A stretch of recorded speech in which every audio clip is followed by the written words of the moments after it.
Di depannya banyak sekali player akan ditembak oleh kanan kirinya. Karena Geek berada di depan dari seorang Debot, tapi Debot maju berani sekali. Ya, kita melihat dengan area ini harusnya Primors yang menjadi tempat dari garis pesawat, harusnya Quarry juga menjadi jalur pesawat sehingga mudah untuk Genesis Dogma, mudah juga untuk tim Geek Fam turun ke arah drop zone-nya.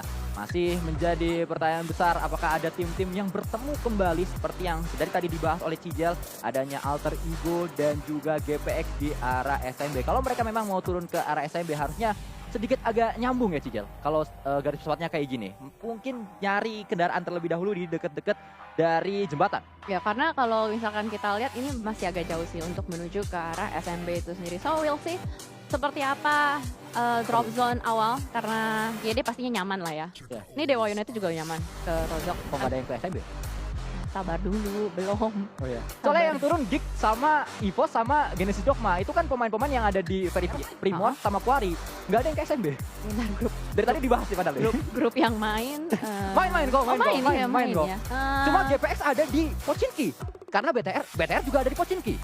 Menjadi menarik nih, gini-gini suka nih gua nih. Langsung berdiri, Oh, iya, langsung iya, berdiri. Buat teman-teman yang nggak tahu nih, Sakti langsung berdiri, langsung manjat tangga ke atas, ganti lampu. Gak begitu. Kenapa serem banget tiba-tiba ganti lampu? Kita lihat dulu ya, karena untuk circle-nya itu sendiri ternyata ke Rozok. Apakah mungkin? Waduh jadi serem nih gua. Wih, Gua jadi serem. pemegang remote circle. Kalau gini-gini jadi serem nih gua, padahal bercanda doang tadi. Oke. Jadi menarik karena Hanfor itu di deket-deket pemain-pemain Bigetron itu bukan tempat area dia bermain harusnya. Dan Alter Ego juga nggak ke arah SMB karena Alter Ego kalau kita lihat harusnya berada di Monstelber kanan atas. Karena kalau kita ingat kemarin juga ya, mereka memang memainkan hal yang sama gitu kan. Jadi masih belum tahu apakah ada perubahan atau enggak. Karena memang kita ngomongin hari pertama kemarin mungkin banyak pelajaran yang diambil gitu. Betul. Kan. That's why yang bisa kalian ambil juga yaitu tiket nonton konser virtual Blackpink. Langsung aja login ke in-game PUBG Mobile kalian. Bisa langsung kalian dapatkan juga. Siapa tahu ntar kalian dapat VVIP tapi Poin. Tiba-tiba ditembakin out of nowhere nih. Kayaknya dari rumah air deh, Sans. Ya harusnya ada salah satu tim yang di rumah air dan poin juga harus hati-hati. Tidak hanya rumah air yang diisi oleh salah satu tim. Rozok sudah pasti ada Dewa United di sebelah kiri mereka. Sehingga mereka harus terus bergerak. Mereka cuma punya bagi dan 3 pemain sulit untuk berada di satu bagi saja. Tapi ternyata pertemuan terjadi di area Yasnaya. Morp gak main ya match ini ya? Benar, Morp kan ada di grup A harusnya. Iya. Morp gak main, membuat Alter Ego mencoba untuk Yasnaya. NFT pun sama, mencoba untuk ke Yasnaya. Morp GPWR, Scarlet sama BNW itu nggak main sama sekali Ya. untuk di match kali ini. Jadi banyak drop zone yang sebenarnya bisa dikuasain ya kalau kita ngomongin mereka. Karena kayak Yasnaya tuh kosong banget juga. Lalu di bagian server ini juga kosong, sebenarnya bisa diambil walaupun ya ujung-ujung gitu kan, jauh juga. Dan ini membuat HFX sebenarnya bisa bernafas dengan lega karena BNW tuh nggak ada di sekitar mereka. Ya. Sama halnya juga kalau kita ngomongin dari GPBR itu kan mereka mengambil di bagian Milta Power dan kebetulan garis pesawatnya juga jauh doang dia tadi 21 ya. Kayaknya numpang lewat doang, akhirnya mereka lebih milih untuk dapetin apa tuh, Groza bukan sih? Groza. Dan ya? 2 kali kita melihat mudah sekali kayaknya pemain-pemain ini untuk bisa mendapatkan airdrop. Tidak seperti PMPL sebelumnya. Karena kan kayaknya PMPL sebelumnya airdrop tuh susah buat didapetin. Sekarang mudah. Dan menjadi tinggi ekspektasi kita untuk adanya AMR yang digunakan nanti. Belum ada belum sejauh ini. terwujud sejauh ini. Tapi memang kalau kita ngomongin dari airdrop pribadi mungkin karena mereka bermain kayak reverse psychology nggak sih? Kayak dimana orang-orang mikir, wah jangan ke airdrop, nanti banyak orang. Tapi ternyata karena semua berpikiran kayak gitu, semua jadi kosong. Nggak ada yang ngambil airdrop sama sekali dan itu yang dimanfaatkan oleh beberapa player dari tadi. Ya, 2 match berturut-turut dan tim yang tadi mendapatkan airdrop di awal itu adalah pemain Onyx tadi ya harusnya. MG3. Kalau kita lihat walaupun memang belum bisa digunakan dengan maksimal Onyx di awal-awal tadi airdrop yang mereka gunakan atau yang mereka dapatkan, dan kita juga berpindah kembali rotasi yang akan coba dibangun 13 menit tidak ada fight yang terjadi, hanya ada sebuah tembakan pengusiran saja sedari tadi. Semuanya fokus untuk melakukan rotasi. Dan ini adalah circle yang ketiga, Cijel. Kita akan melihat Blue Zone juga sudah bergerak untuk menutup menjadi circle yang keempat. Semuanya ngumpul ke area Pochinki karena ternyata Pochinki lah yang menjadi center circle untuk kali ini. Ya jelas, karena yang namanya perkotaan atau rumah-rumah ini kan banyak banget yang bisa dimanfaatkan. dari struktur gedungnya juga. Dan kali ini momen yang dimanfaatkan oleh GPX untuk langsung menerobos aja area yang sudah ditahan oleh Dewa United. 2 player langsung down begitu saja.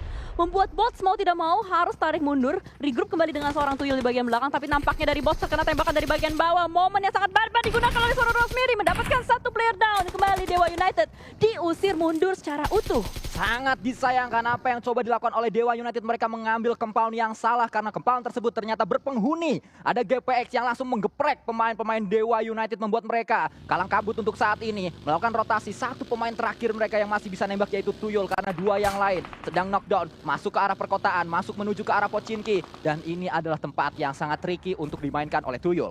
Wow, apalagi dia udah sisa sendirian. Ini gampang masuk, susah keluar. Betul. Karena kalau misalkan kita ngomong kenapa dia gampang masuk, nggak ada orang yang terlalu aware dengan keberadaan dia. Atau mungkin kayak ya udahlah biarin aja, kasih masuk, nanti pas mau keluar baru kita cut off jalur evakuasinya, kita berikan hambatan dan lain-lain.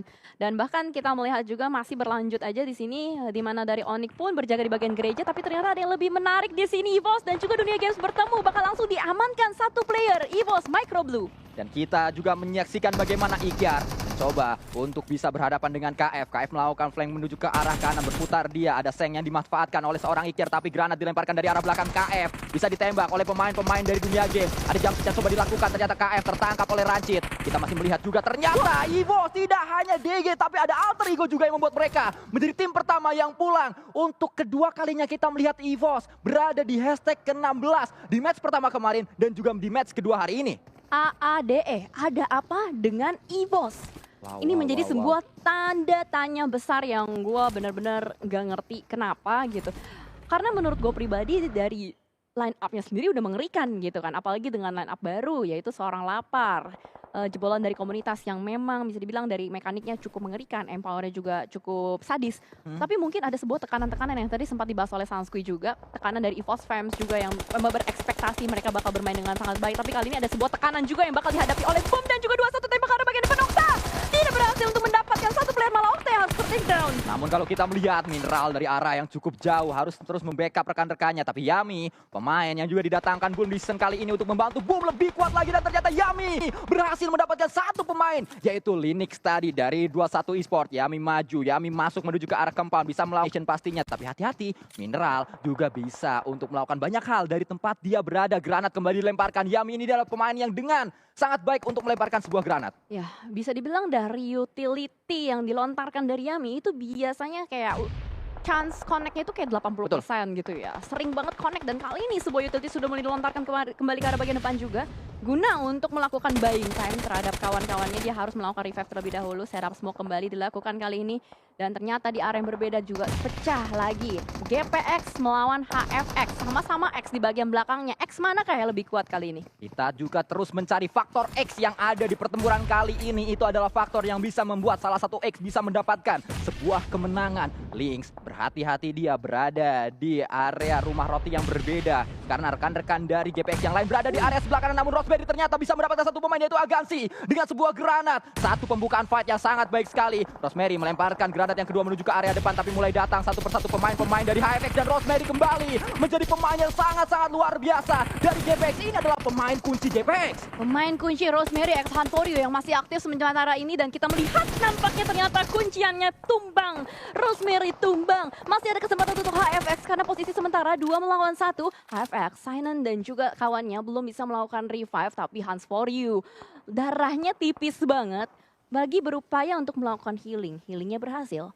Harus melakukan revive terhadap kawannya terlebih dahulu. Sama-sama saling mereset satu sama lain. Tapi masalahnya dari GPX sudah kehilangan 2 player. Dan kita juga melihat bagaimana ada fight yang terjadi. Drop melakukan tembakan demi tembakan, satu persatu pemain-pemain dari Dunia Game tumbang. Mencoba untuk mendapatkan yang kedua, ternyata tidak, karena Dunia Games memiliki salah satu pemain dengan 1 gili shoot yang sangat luar biasa. Nggak ketahuan di dalam smoke-nya itu adalah Rancid, menjadi hero untuk Dunia Games. Rancid masih bertahan kali ini dan masih berdansa juga di bagian dalam asap. Tapi Swavel dengan senjatanya Bison dan kembali mengganti dengan M4 kali ini. Last man standing yang bakal sulit banget posisinya. NFT Swavel mampukah memperpanjang kembali waktu hidup dari NFT karena Zwavel di bagian lower ground sangat terbuka. Voin juga mungkin bakal join the party, Sanskuy. Voin terus mengitari tempat tersebut, namun kalau kita lihat ternyata X dimenangkan oleh HFX. Faktor X tersebut ada di tubuh HFX, mereka langsung menggeprek semua pemain-pemain dari GPX. Tapi kalau kita berpindah juga ternyata kali ini Yami coba dilempari utility oleh Alan, sudah dilempar menuju ke area depan, akan meledak sesaat lagi, 2 granat bahkan dilemparkan menuju tempat yang sama dan ternyata kalau kita lihat Hexas lah yang dipulangkan, karena Yami pulang semuanya jadi pulang. Waduh, Yang udah knock ternyata. Yami Esport ya. Yami Esport. Yes, dan sementara juga kita melihat dari Zwavel masih bisa dengan sabar di sebuah lower ground tipis banget. Di kirinya ada orang, di depannya juga ada orang. Zwavel, apa yang akan dilakukan Zwavel? Tapi ternyata yang didapatkan terlebih dahulu adalah DG. Last man standing dari DG. Ikiar harus pulang, tapi Zwavel sudah ketahuan dan itu dia akhir dari NFT langsung diratakan begitu saja oleh Voin. Dan kalau kita melihat tadi FJ juga mengupdatean terbaru mereka. Kalian harus update sekarang juga karena PP Bison saat ini sudah ditambah dari segi empowernya. Di mana ferretnya nambah, damage-nya kurang. Ferretnya yang ditambahin, lebih cepat. Jadi lebih ke arah cepet ya? Apa ya? Satset. Nggak di buff banget lah, itu masih ada pengurangan yang dijadikan. Lebih di arah semakin di balance lah. Nah, itu dia. Walaupun DBC kurang, tapi ternyata menjadi salah satu primadona oleh para profesional player karena mereka pastinya bisa memainkan hal tersebut dengan lebih baik lagi. Kalau kita lihat kali ini ternyata turun 2 pemain dari Aura melakukan tembakan demi tembakan. Ada Genesis Dogma, 1 didapatkan, 2 didapatkan, ternyata Alan juga tumbang. Jaxi, dia pun tumbang karena ada tembakan dari tempat yang berbeda, itu adalah Nichil. Ini barbar banget sih, apa yang dilakukan sama Aura tadi langsung terobos saja ke arah bagian depan dan ternyata cukup berhasil sedikit. Walaupun memang 2 playernya harus tumbang, tapi ternyata Nichil berhasil untuk mendapatkan 1 kembali. Rosesi di bagian atas terpantau oleh seorang mapan Nichil dan ternyata kali ini dari Jason pun sebagai last man standing harus berpindah tempat. Tapi apa yang bakal dilakukan oleh Jason karena dia sudah mulai tertembak juga dari area yang berbeda, harus pelan-pelan take time terlebih dahulu untuk melakukan healing karena dari Genesis Dogma masih aktif dengan 2 playernya dan mungkin bakal langsung cabut sih. Paman Nichil menggila di match kedua hari ini. Dia sudah mendapatkan 3 elimination, menyumbangkan 3 elimination menuju timnya. Tapi ternyata Daybos di depannya banyak sekali player akan ditembak oleh kanan kirinya. Karena Gig berada di depan dari seorang Daybot, tapi Daybot maju. Berani sekali dia menuju ke arah pertahanan dari Gig seorang diri saja. Kita melihat dari tempat yang berbeda, Dewa United dipulangkan. Tapi Cibirit masih menjadi pemain yang terus melakukan healing terlebih dahulu. Daybot pun melakukan healing, ada bakaran menuju defensif dari tim Geek Fam. Kita berpindah kembali, ada Nichil yang berhadapan dengan FJ. Yes, Nichil masih bertahan dan FJ ada di depannya. Tapi sepertinya dari Geek Fam pun terkena banyak sekali ledakan-ledakan nades. Namun ternyata satu player dari Genesis Dogma Nichil pun harus tumbang. Harus dipulangkan kembali, paman Nichil tak mampu bertahan. Dan sama halnya juga dengan Aura tidak mampu bertahan kembali juga. Geek Fam terkunci di sebuah gedung, bukan gedung sih, gudang kecil yang benar-benar sempit juga. Mereka tidak bisa kemana-mana, mereka benar-benar di lockdown oleh pemain-pemain dari Voin. Ya, terlihat bagaimana PP Bison bisa dimainkan dengan sangat baik oleh FJ. Dengan 53 peluru yang ada di satu klipnya, bergerak juga FJ pastinya menuju tempat yang berbeda untuk saat ini. Voin sudah mengumpulkan 6 elimination, tapi ada beberapa peluru tadi nampaknya yang masuk menuju ke arah bagi dari FJ. Karena tadi ada beberapa tembakan dari arah yang berbeda juga kalau kita sempat pantau, makanya Voin mengambil bagian lower ground, jalurnya dilewatin begitu saja demi untuk menghindari tembakan dari sebelah kiri. Tapi nampaknya dari sejauh ini karena gue melihat mereka masih survive dengan 4 player di menit-menit terakhir. Dan sangat disayangkan, tim yang sebenarnya memiliki drop zone di Pochinki yaitu Bigetron justru tidak berhasil masuk kembali ke kampung halaman mereka. Harus dipulangkan tadi oleh keganasan pemain-pemain Voin yang saat ini sudah mengumpulkan 7 elimination. Paling banyak elimination sementara waktu dikumpulkan oleh Voin. Betul sekali. Dan kalau kita lihat juga dari RRQ nampaknya lebih bermain defensif aja. Selain PP Bison, ternyata ada Scar L juga yang menjadi primadona sekarang. Karena ini adalah senjata yang benar-benar di buff abis-abisan. Bullet speed dan juga long range damage-nya di 2 kali lipatkan. Dan ini akan menjadi sebuah senjata yang cukup mematikan. Asalkan recoil-nya bisa dimanfaatkan dengan sangat baik. Itu what happened? Setoran nyawa is real. Tapi ternyata RRQ terkena sebuah bakaran yang sangat menyakitkan dari area yang berbeda. Api cemburu yang sangat panas juga. Tapi Narpeko is real. Masih bisa menghipnotis lawan-lawannya. Kalau kalian bertanya-tanya kenapa saat ini Uzi menjadi laku, karena long range damage-nya juga ditambah 2 kali dari Uzi itu sendiri dan dikurangi dari damage. Tapi untuk jarak menengah saat ini sudah lebih sakit atau bisa dijangkau dengan Uzi. Betul, makanya banyak yang menggunakan Uzi dan sama halnya dengan Alpha langsung mengintai, mengendap-ngendap dari arah belakang, memulangkan alter ego secara utuh. Voin, sedari tadi gue melihat terus menjadi pelakor, terus menjadi pihak ketiga dari setiap tim yang sudah membangun pesta meriah. Ya sangat-sangat luar biasa apa yang ditujukan oleh pemain-pemain Void, tapi ternyata tidak untuk Mort, karena Mort menjadi pemain yang sangat ganas, yang sangat jahat untuk Void. Baru saja berhasil di revive, baru saja bangkit, terbuka oleh Mort dan langsung ditumbangkan. RRQ menjadi tim yang paling ganas untuk saat ini, dan kalau kita lihat masih ada Onyx juga. Onyx adalah tim yang tadi mengisi gereja dan mereka bisa masuk ke perkotaan. Ya, Onyx juga menjadi lebih baik permainan mereka. Rotasi mereka seringkali mulus dan sementara kita melihat juga dari RRQ yang terus menjaga area yang sudah mereka bangun sedari tadi. Boyin berusaha untuk retake tapi nampaknya sulit karena dijepit oleh Onyx, dijepit juga oleh RRQ. Satu player terakhir, bukan player terakhir tapi ya sekarang menjadi terakhir. Ya. Alpha, karena teman-temannya sudah diciduk semua di bagian belakang. Nerpeko gue nggak tahu deh, dia sadar atau enggak ada Alpha di sana karena Nerpeko pelan-pelan sudah mulai maju ke arah bagian depan. Merayap-rayap dan akhirnya bangkit kembali berdiri, kelihatan itu dia. Langsung dipulangkan Shaq. Dan masih ada Geek Fam.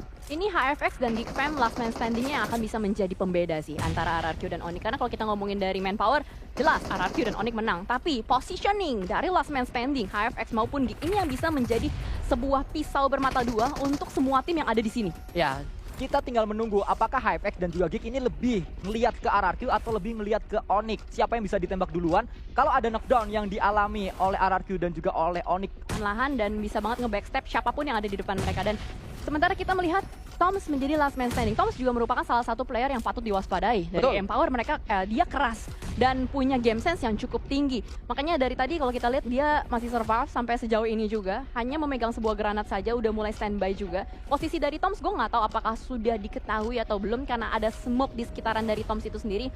Dan kembali kita ngebahas dari rumah atau gedung ya. Ini akan menjadi sebuah long fight juga karena banyak sekali sela-sela yang bisa dimainkan, struktur bangunannya juga bisa dimainkan. arah pemain-pemain RRQ kelihatan jendelanya, tapi lagi-lagi ini adalah Pochinki. Sangat tricky sekali untuk fight di tempat ini. Ya, dan kita melihat ada pertemuan mantan Cleon dan Mort. Dulunya satu tim, Ya. sekarang menjadi lawan. Dulu kawan, sekarang lawan.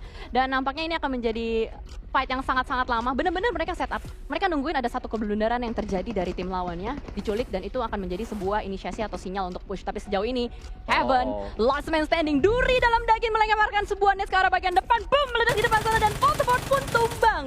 Ini yang tadi kita sempat bahas, Cijal, hati-hati dua tim tersebut bisa aja justru mereka ter-take down bukan dari Onyx, tapi justru dari lawan-lawannya untuk tim RRQ, dan itu yang mereka alami untuk saat ini. HFX lah yang membuat RRQ harus segera bangkit kembali melakukan revive, dan saat RRQ revive ada pergerakan yang dibangun oleh Onyx. Mereka memanfaatkan timing dengan sangat cepat, sudah mulai ada inisiasi Jobrenki melemparkan utility, tapi dibakar juga tempat di mana Jobrenki berada dan terlalu tinggi bakarannya. Ternyata tidak, masih bisa kebakar, masih bisa untuk melakukan healing juga. Kayaknya ada bensin yang nyamber ya. Ada bensin yang nyamber ke Jobrenki dan sempat terkena luka bakar ringan tapi masih bisa di healing terlebih dahulu. Dan menarik yang apa yang dilakukan oleh Jobrenki. Ngendap-ngendap di bagian atap yang bisa mengganggu gerakan-gerakan dari RRQ.